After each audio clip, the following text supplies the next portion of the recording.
ഇതേ നമ്മുടെ കിച്ചൻ്റെ ഭാഗത്തുള്ള ചാമ്പയ്ക്കെല്ലാം പാകമായി നിൽപ്പുണ്ട്. അപ്പോൾ കുറേയൊക്കെ ആയിട്ടുണ്ട് കേട്ടോ. അപ്പോൾ അതിൽ നിന്ന് കുറച്ച് എടുക്കാനായിട്ട് പോവുകയാണ്. അത് ഉപ്പിലിടാനും അതുപോലെ തന്നെ ജാം ഉണ്ടാക്കി നോക്കാമെന്ന് വിചാരിച്ചു. ആദ്യമായിട്ടാണ് ഉണ്ടാക്കി നോക്കുന്നത്. ഇത് കുറച്ച് മധുരമുള്ള ചാമ്പയ്ക്കയും കൂടെയാണ്. അപ്പോൾ അത് എടുക്കാനായിട്ട് പോവുകയാണ്. ഇവിടെയൊക്കെ ആയിട്ടായി നിൽപ്പുണ്ട് കേട്ടോ. ഇത് കുറച്ചിങ്ങനെ ഞാൻ പിടിക്കുന്ന സമയത്ത് അതേ ചെറിയ പൂക്കളായിട്ടുള്ള മുട്ടുണ്ട് കേട്ടോ. ആ മുട്ട് കൊഴിയുന്നുണ്ട്. അപ്പോൾ ഞാൻ ഉള്ളത് നമുക്ക് പാകമായത് കുറേ ഞാനങ്ങ് എടുക്കുവാണ്. ഇതിൽ ചിലത് കേടുണ്ട് കേട്ടോ. അതായത് ഇതുപോലെ ചിലത് ചെറുതായിട്ടുള്ള കേടുമുണ്ട്. കുറേ എടുക്കട്ടെ.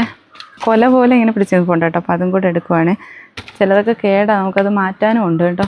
അപ്പോൾ ഉള്ളത് ഇതിങ്ങനെ ഞാൻ എടുക്കുന്ന സമയത്ത് പാകം ആവാത്തതും കൂടെ വീഴുന്നുണ്ട് കേട്ടോ. കൊഴിഞ്ഞു പോകുന്നുണ്ട് കുറേയൊക്കെ.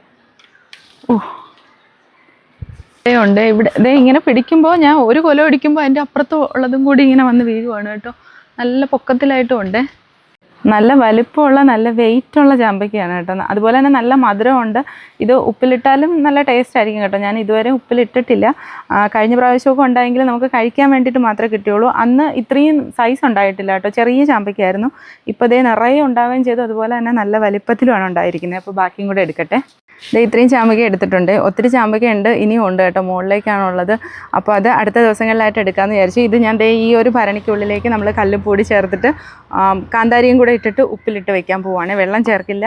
കല്ലുപ്പും അതുപോലെ തന്നെ ഈ ചാമ്പയ്ക്ക ക്ലീൻ ചെയ്തിട്ട് അതും കൂടി ഇട്ട് കുറച്ച് കാന്താരിയും കൂടി ഇട്ട് വയ്ക്കും കേട്ടോ. അപ്പോൾ ഇന്നത്തെ വീഡിയോ ഇത്രയേ ഉള്ളൂ. അടുത്ത വീഡിയോയിലൂടെ കാണുന്നവരെ ബൈ.